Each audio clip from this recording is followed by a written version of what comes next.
The Audit Committee meeting of May 12, 2011 is called to order. This meeting has been properly noticed and posted in compliance with the open meeting law. First item of agenda item 3, approval of final minutes for the February 10, 2011 Audit Committee meeting. I believe there's one correction to be made. When you said, I got to look at that in the paper, but I said that I'd be following attorney, but instead of me, it was Joe Jarvis in my office that was the staff, not me, so I want to correct that. I'm staying on that. To correct the record, as I was not here, my understanding is that information only was to be provided to the city attorney, but working with the city attorney was not part of your mission statement. No, it wasn't. Thank you. Are there any additions, corrections, et cetera, to the minutes? If not, I will entertain a motion. So moved. It's been moved. Is there a second? Second. It's been moved in second. All in favor? Aye. No opposition. Agenda item 4, discussion and possible action on the appointment of the chairperson and vice chairperson for calendar year 2011. The bylaws require the appointment of the chairperson and vice chairperson for the calendar year 2011. I will now entertain nominations for those offices. Mr. Chairman, I'd nominate Mr. Kern, yourself, as the chairman. Second. It's been moved, it's been seconded, it's been entertained, so to speak, and seconded. Any opposition? What about discussion?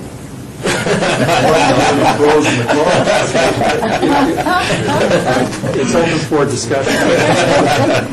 Move to close discussion. So moved. It's been moved and seconded. All in favor? Aye. Any opposition?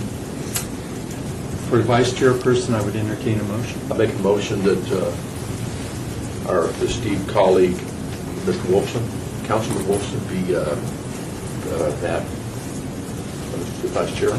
Second the motion. It's been moved and seconded. There's no room for discussion. All in favor?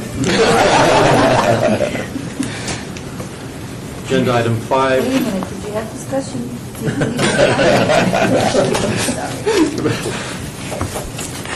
Agenda item 5, general report from the city auditor, Mr. Snell. Thank you, Mr. Chairman. Currently, the following audits and projects are in process.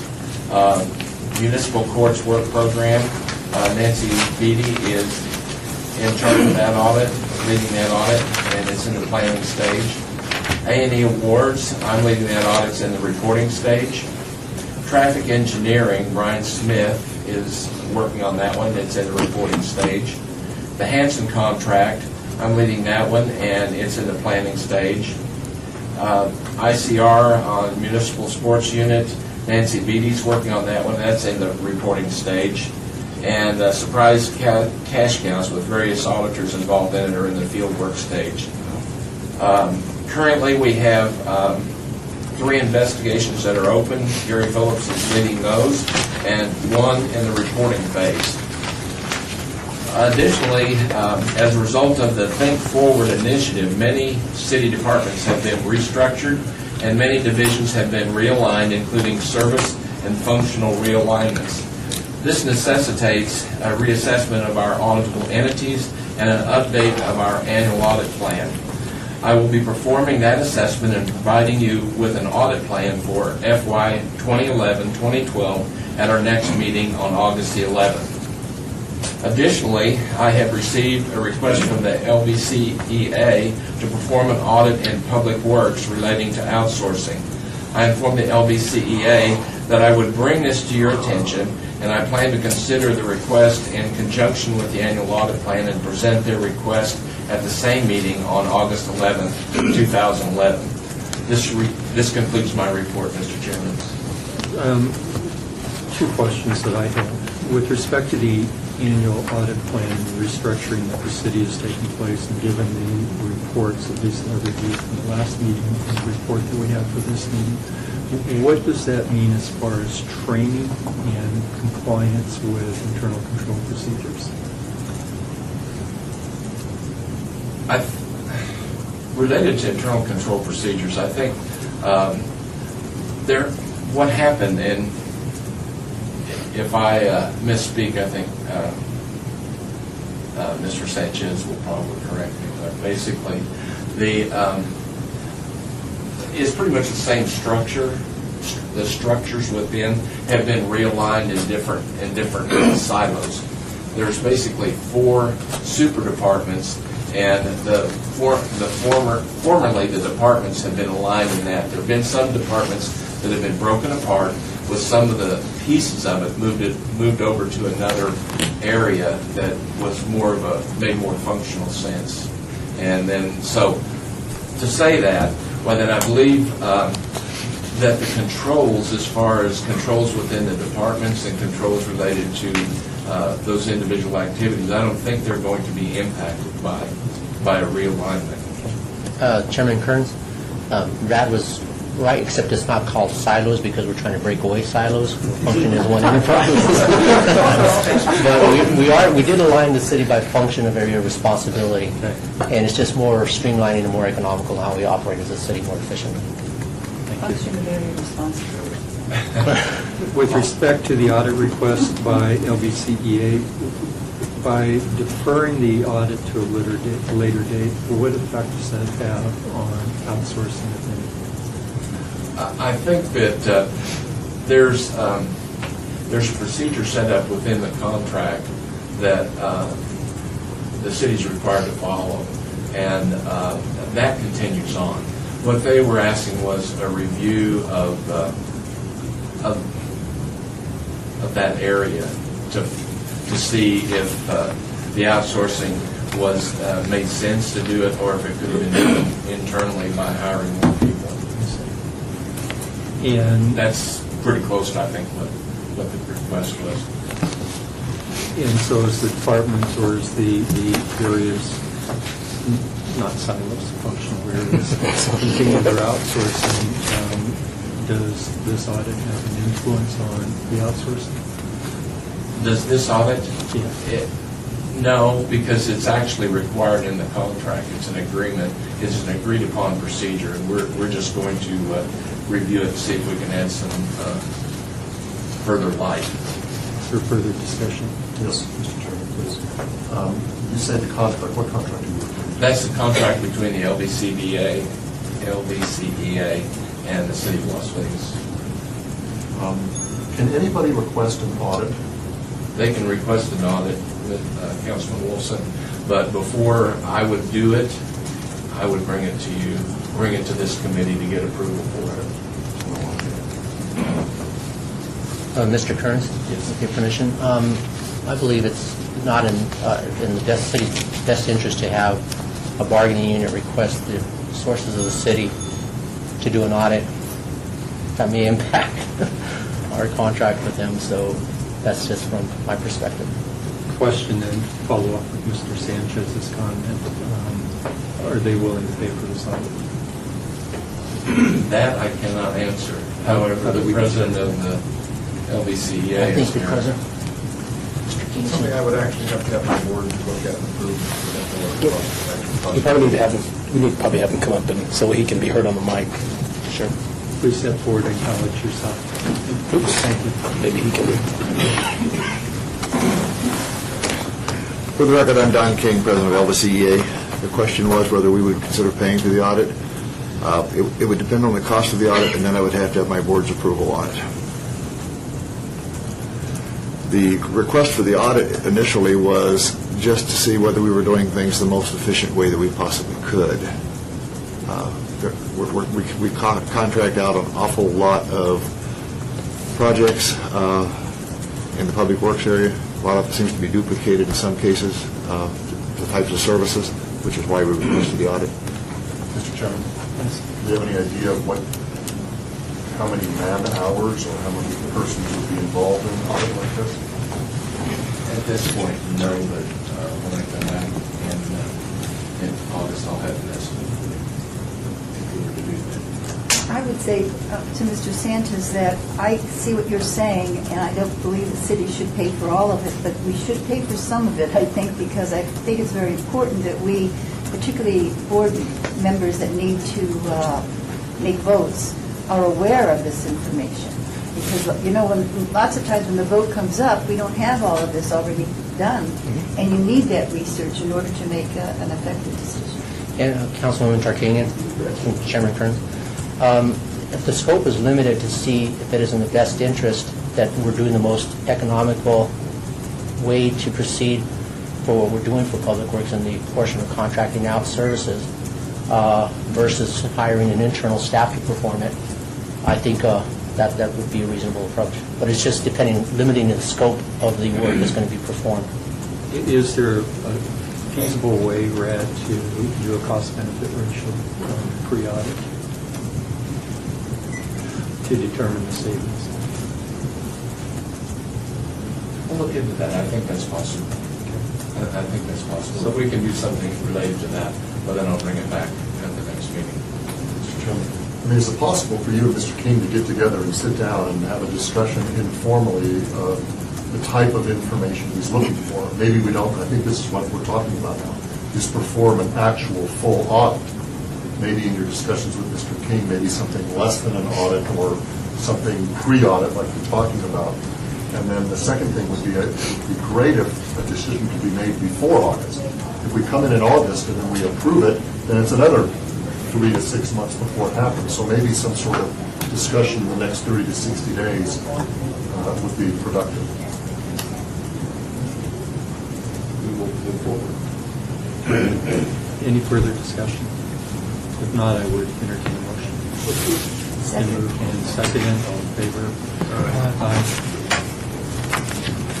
Agenda item 6, report and possible action on update of audit of leisure services, sports field administration. Mr. Snelling, Ms. Beebe. Nancy Beebe was the auditor that was in charge of that. I'm going to turn the balance of this time over to her to answer any questions you might have. Thank you. Good morning, Chairman and members of the committee. As requested, we are providing an update on the current status of the implementation of audit recommendations for the audit of leisure services sports field administration. To date, 3 audit recommendations have been implemented and closed. For 6 audit recommendations, the estimated date of completion provided by the department has not occurred. Therefore, these recommendations are considered to be not due. For 11 audit recommendations, the estimated date of completion provided by the department has already occurred. These recommendations are considered to be complete. That concludes my briefing. I'd be happy to answer any questions you may have at this time. I open this for discussion. Well, Mr. Chairman, we were briefed, at least I was, I think Councilwoman Tarkanian by Mr. Parsons. I asked Mr. Parsons to call you, Mr. Chairman, Mr. Kearns, I have been briefed. So we've been given some reasons why things have not been completed. I think it's appropriate for Mr. Parsons to very briefly tell us why certain things weren't done. You don't have to go into a lot of detail. You've already been briefed. Steve Harson, Director of Parks, Recreation, and Neighborhood Services. I think there's been some extenuating circumstances that impacted the department since the last update on our audit. I do want to assure that we are still working very hard on it. We've had some issues with some personnel changes. We've had some investigations that have been occurring within the unit. The good thing is we're in a very strong position right now with 100% turnover in the unit to have a very strong staff that continue to work on it. Trina's working day and night. Lonnie's working day and night, and I have others here. I think we're going to be able to make a significant progress for the next update. The other one is the full allocation for the sport fields begins within the next, 3 to 4 weeks. We'll be briefing council on the field allocation policy. I think that will help the auditor's office that a lot of the things we've worked on can be verified, tested, so that at the next update, a lot more things will be completed. So that gives you an overview. I apologize we didn't get further along. We had really hoped to, but we still continue to work on it. Mr. Chairman, if you will, I asked Mr. Parsons and Mr. Zimmerman, you were in my office as well, if anything was imminent or any potential harm coming to any of our constituents, and they said no. And they also talked about the field allocation process, which can still go forward, which is very important to get ready for our fall leagues. And that process is still going to move forward, notwithstanding that some of these tasks have not been completed. So I felt comfortable with the fact that they're moving in the right direction, and with Trina, I know that she's working day and night. Night and day. So like, on a personal level, I have a very good comfort level that things will be done. Well, just a brief question here. If it takes 30 to 45 days for the applications to be processed, the fields have been allocated, and the applications are not submitted, does that particular team forfeit its use of the field? Yeah, Lonnie Zimmerman, Deputy Director of Parks, Recreation, and Neighborhood Services. The short answer to your question would be yes. They will have a time frame, so we will send out a notice.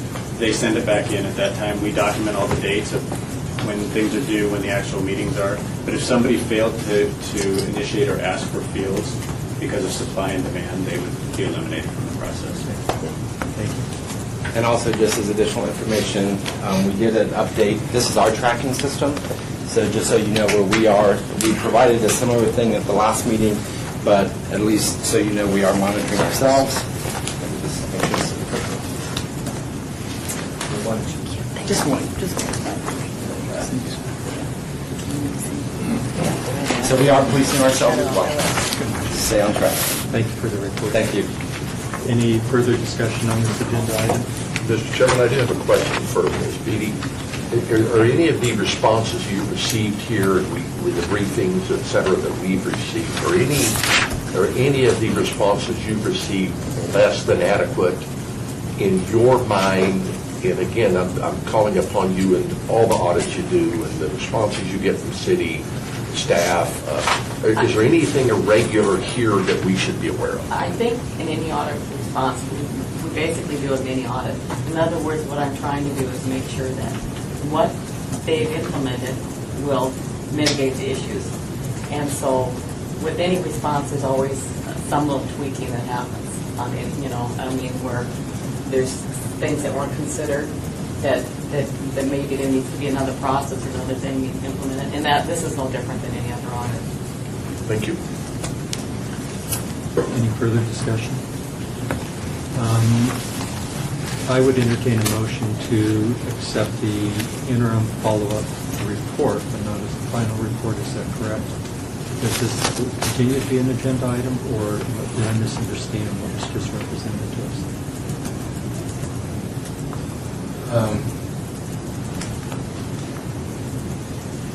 It's really just current status report, so it's not a final report.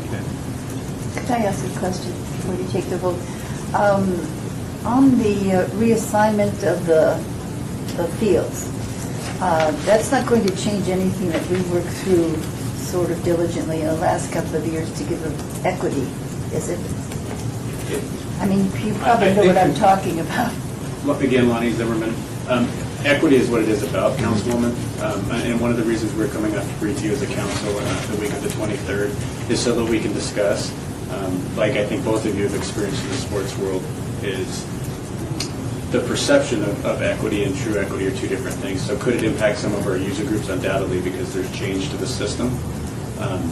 But that's one of the reasons we want to come up and discuss this, so that we understand, so that when you receive the phone calls and your peers receive the phone calls, is you have not only the intent, the reason for it behind the audit, and what we're doing, so that there's a... So that you will come with us, before it's put into effect, you will come with us and discuss with us the assignments. Yes, ma'am. So that we'll know that, okay. Now, when you say we'll come to us, that's to the city council. Yes.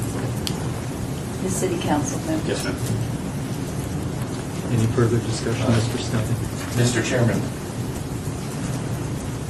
would you like to have us bring us back in August to review another status report? You know, I was not here, and I apologize for that for the previous meeting. I would defer that to our two council.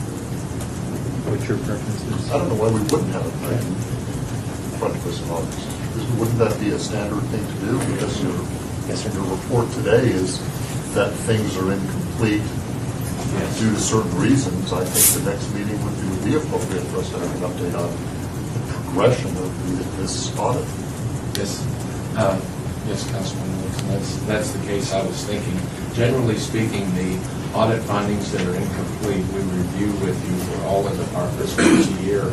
But this one had was of particular interest to the committee. So I was just confirming that you would like to have another. And it keeps Mr. Parsons' feet under the fire.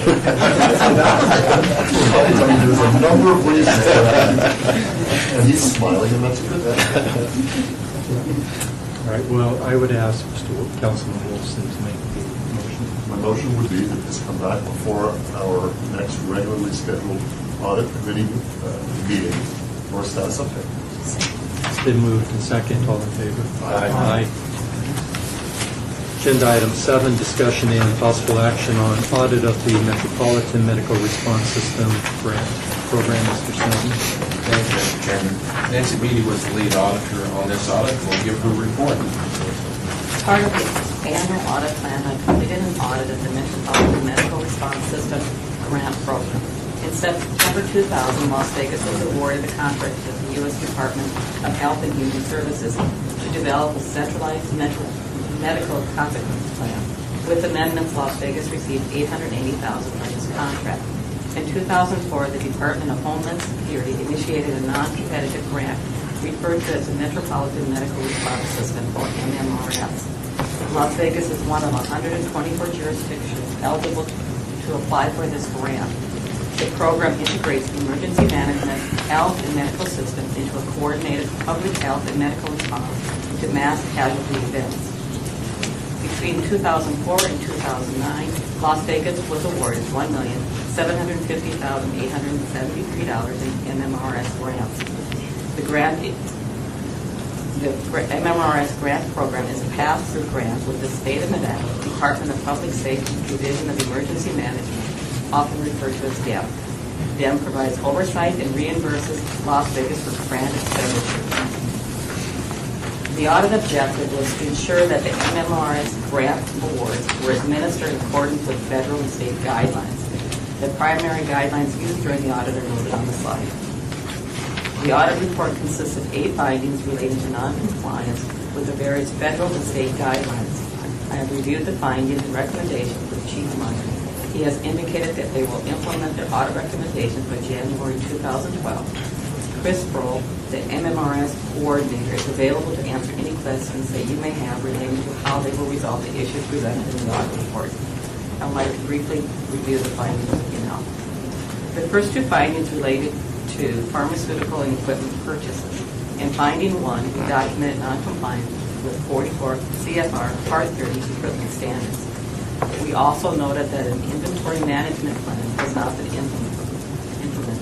In finding 2, the fieldwork procedures included reconciling the quantities listed on the invoices to actual inventory and supporting records.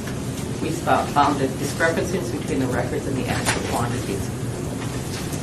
Las Vegas was reimbursed for expenditures related to 2 tabletop exercises. Federal guidelines require an after-action report improvement plan be submitted within 60 days. As noted in finding 3, the plans were completed but not submitted in accordance with federal and state requirements. To make changes to grant awards, grantees are required to submit written requests for changes. Finding 4 indicates that documentation was not always retained. Confirm that written requests were completed and written approvals obtained for changes to award. The coordinated position is dedicated to the MMRS grant program. The salary and benefits for this position are reimbursed by the grant. One of the responsibilities of the position is to prepare proposals for subsequent grant awards. Federal guidelines require prior approval when the cost of preparing proposals is charged directly to a grant. Finding number 5 relates to not obtaining prior approval for the time the MMRS coordinator worked on grant proposals.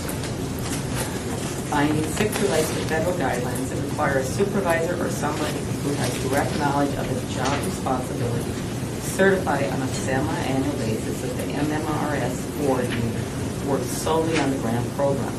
These certifications were not completed or submitted. The DEM requires progress reports be submitted between 30 and 45 days after the end of each quarter. Finding number 7 notes that 16 of 30 progress reports for the 2005 through 2007 grant awards were not submitted within the required time period. MMRS coordinator did not retain copies of the progress and financial reports submitted to the DIN. Finding number 8 notes that federal guidelines require documentation to be retained for 3 years after a final financial report is submitted. I would like to thank Chief Myers and Chris Kroll for their assistance in the performance of my audit. And this concludes my briefing, and would be happy to answer any questions at this time. I'd like to open this for discussion, but defer my questions until I hear from the board members. Councilman? I have, Mr. Chairman, if we violate this, do we eliminate federal grants in the future or something like that? Do you know how that works, or? There, I mean, if you look, there is a possibility that we could lose our funding or have to repay. That's with any federal grant that we receive. The majority of these are not real high concern areas, but they are non-compliance with the guidelines. It's probably good that we caught it before they caught it, because normally if they catch it, then you probably would lose funding. Since we caught it and are doing the controls or doing the measures to come into compliance, we're probably okay. Just showing that you did due diligence. Right, on it. but at least you're trying to police yourself and at least trying to come into compliance. Mr. Chairman. Chris Sproul is here. Yes. Okay. Chris, are you with City of Las Vegas, right? Yes, I am. Okay, I mean, obviously from your uniform. Did we catch this, or did the DEM? No, we got this. We caught this, okay. And I'm going back to slides, or page 6, I guess it would be slide 11. We could go back to that so everybody's looking at the same thing. When you say we, who's the we? Yeah. Excuse me, who's the we when you say we found it? Oh, the city. The city. The I city. just was wondering, was it through the audit that we found it? Yeah, I think it was through the audit, but It wasn't it's... anything before, I just wondered. Okay.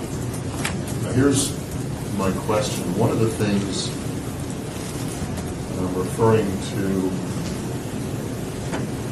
see, my paperwork is different than the slide. So I'm going to read from my paperwork. It talks about the pharmaceutical and equipment purchases, and in finding number 1, it was documented non-compliance with 44 CFR 413 equipment standards. Was that regarding the purchase of pharmaceuticals? Is that what we're talking about? I think it was maintaining the appropriate documentation of what pharmaceuticals we had Okay. and the maintenance of records thereafter. Because didn't we, somewhere in southern Nevada, and my facts could be wrong, but in the last couple of years, wasn't there a firefighter that was prosecuted for stealing prescription drugs? That was at Clark County. What was it, Clark County? That's why it says southern Nevada. Yeah, because the city of Las Vegas, we never have that happen.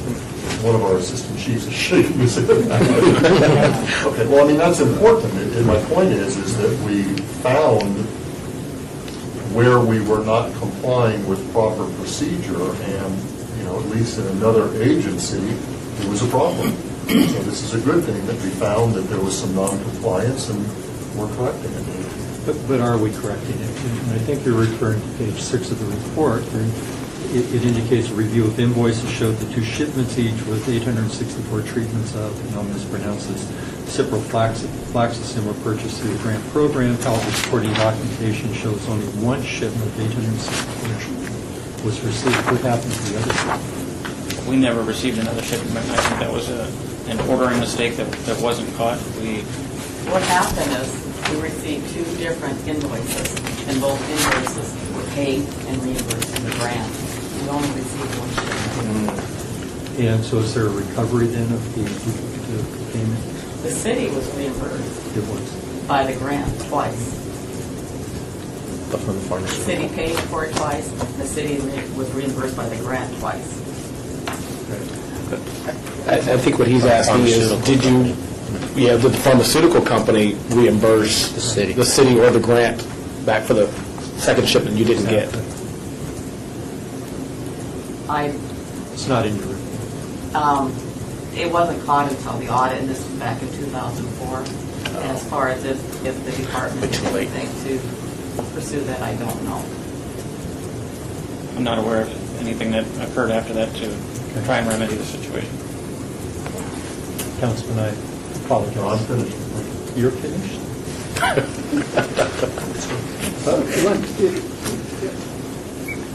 I had the same question as I read this, and I'm not going to go through all of my post-its here. With respect to what is our grant in jeopardy? And one of the questions I asked myself again last night, again this morning, is what notification, if any, has taken place with the issue of the grant, with the grantor? Have they been notified of these deficiencies at this point in time, or are we waiting for the conclusion of this audit report? And if we are, what's the timing for the notification so that the grant's not in jeopardy? I'm not aware of any requirement that we have to notify them or any plan to do that unless it's your recommendation to do so. Mr. Chairman Kearns, typically with our grants, if we find it and we're able to fix the issue, we do not report it just as long as we catch it prior to doing the actual reporting to the feds. So it's just a check and balance, and I appreciate that they did catch these, because you're absolutely right. If we went back there and we went to the feds and they did an audit and they found these shortcomings, and we were on the hook to reimburse them for the money we spent, and also could possibly jeopardize future federal grants. So it's important that we follow up with this. Okay. And then with respect to training, Chris, what kind of training have you received? I mean, it's coming from the background that I come from. It's in living with statutory requirements. It's a pretty common occurrence to read the statutes and understand what the rules and the regulations are. What type of training has been offered to you? Because it's rather apparent in here. There's major slippage that has taken place, and it's been caught. And I appreciate management's responses, but have you been adequately trained? Initially, I would say no, but a few years after I began managing the program, I was able to take grant writing and grant management classes, which definitely helped. I wish I had taken it initially when I had taken over the program, and that'll be one of my recommendations to the next MMRS coordinator who comes on to, as one of the first steps when they take over, to take a grant writing and grant management course, so these things don't happen again.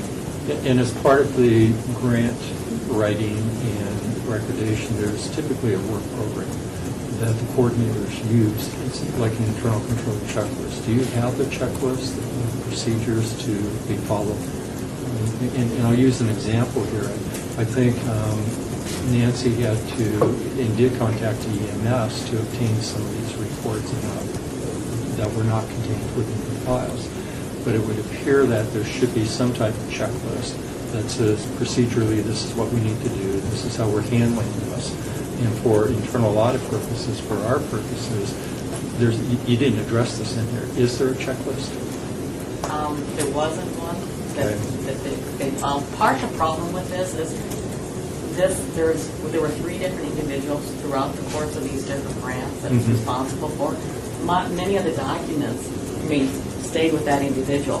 So there was no centralized location to retain and maintain the documentation, and that is one of my recommendations.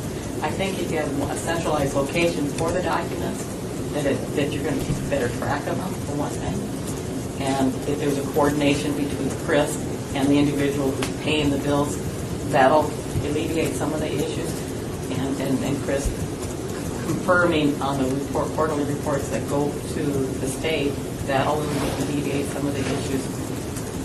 That's where a lot of it fell with this particular area. But it also appears that it's rule and reg driven.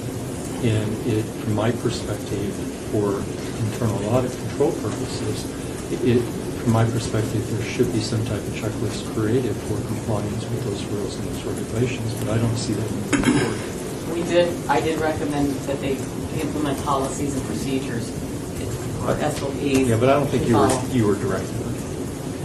I really don't. I really think, in fairness to someone with my background, it's a natural. I think with someone with Chris or the fire department's background, it's probably not as natural for him. And for our purposes for grants, at least from experiences that we've seen previously, it's very important to the city to retain these grants. But is there still an opportunity for the time spent by by the coordinator to recover the cost for putting together the proposal, or is that lapsed now? I think that's for the future, Okay. for the FY11 and 12. Those are included in the investment justifications. But that means then the city at this point, because we did not seek recovery of those amounts, we cannot recover those for the past, is that correct? I know they're 7 years old, so I'm not sure how you do that. Yeah. As far as that, his full cost for his salary is reimbursed by the grant already. The problem is he needed to, they were unaware that they didn't specifically identify these items. If you look at the Department of Homeland Security financial guide, it indicates there's 2 ways in order to have these considered direct costs. One is to include it in your investment justification or application. And when I looked at the application for these grants, it was very generic and it did not address it specifically. And my recommendation was to make sure that you say these are part of the functions of this position moving forward, so people would understand that these costs that are normally considered indirect costs are being performed by him within his normal function. Okay, well then the question is, because this is on page 11 of your report, cost requirement by approval, just to read the part, proposal costs may be charged directly to the federal awards with prior approval of the federal awarding agency. Is that procedure happening? Are those costs being recovered, or are those costs that the city just absorbed? I'm not sure which cost you're talking about that the city absorbed. In writing, in preparing for future investment justifications, is that? Yeah, let me read it in full context. Costs of preparing proposals for potential federal awards are allowable. Proposal costs should normally be treated as indirect costs and should be allocated to all activities of the governmental unit utilizing the cost allocation plan and indirect cost rate of proposal. However, proposal costs may be charged directly to federal awards with the prior approval of the federal awarding agency. It wasn't so much as cost as the time that I was spending. It was billed to that grant, so there wasn't an actual like a dollar amount associated with my time as I was writing. So the city did not absorb the cost? Throughout the cause in here, see, has been lack of understanding federal grant compliance requirements. And I think management's response is in a positive response is to be cognizant of and implement those policies, procedures, checklists, if I can emphasize checklists, that the coordinator is not caught off guard here in his repair. Because frankly, I'm not surprised, and I'm not pointing this at you, Chris, directly, I'm not surprised that copies of the reports weren't kept. I see this time and time again in other venues where folks just say, okay, I've complied with issuing those reports, not thinking twice about retaining the copy. So I think there are tremendous positives that come out of those reports. Are there any further discussions on this? Mr. Chairman, I did have a question related to that, keeping the copies. It sounds like maybe Nancy was saying, is the reason we don't have some of the copies because we've had 3 different people involved, and maybe they are somewhere? It's possible, yes. And as far as the financial reports themselves, there are copies of the financial reports in finance, because we have a grant administrator in finance that does the financial oversight on that. The progress reports were issued and were part of the problem. And then, like, as far as reconciling the inventory, there were no solid records. And that's another record that we it took a little bit of time to understand what happened to some of those items that were purchased, because the records were not there showing that, for example, some items were transferred to another agency. So it took a little time to figure that out. It seems to me like, with regard to that, I don't know whether it would be jeopardizing your good relationship with the grantor, but if you missed some of these and we had submitted them to them, then you could go back and say, since we've had different people involved here, would you mind sending us a copy back? They did send them to me. That's what I used as their record. So we do have them. So ultimately, they're here. Yes. Thank you. I do have one additional question. Is January 1, 2012 realistic for the implementation dates? Or are procedures on the interim being put in place so as to avoid some of these from reoccurring? I think my only concern, a lot of it's already been accomplished, but my only concern with that is to what extent we want policies and procedures. Are these going to be City of Las Vegas SOPs or Department of Fire and Rescue SOPs, or simply put in a handbook for future MMRS coordinators? And I'll take your recommendation on how we should implement those policies. You know, I would respond this way. It's not for our committee here to make that determination on your behalf. That's really your department's responsibility, and to run it up the flagpole, if you will, to the appropriate personnel in the city. I apologize. Any further discussion? May I make a comment? Please. For the record, I am Tom Aramanis. I'm a Deputy Chief, Fire Services. I'm the Acting Fire Chief. Chief Myers is not here. He's on vacation, actually. So I'm here just to express his support of the audit, and we're going to make the changes and support Chris and get these procedures done. So just wanted to, for the record. Great. We appreciate that. Thank you. I would entertain a motion. So moved. It's been moved to second. It's been moved and second. All in favor? Aye. Thank you very much. Agenda item 8, public comment during this portion of the agenda. Is there anyone that would like to step forward for public comment? If not, this meeting stands adjourned. Thank you very much.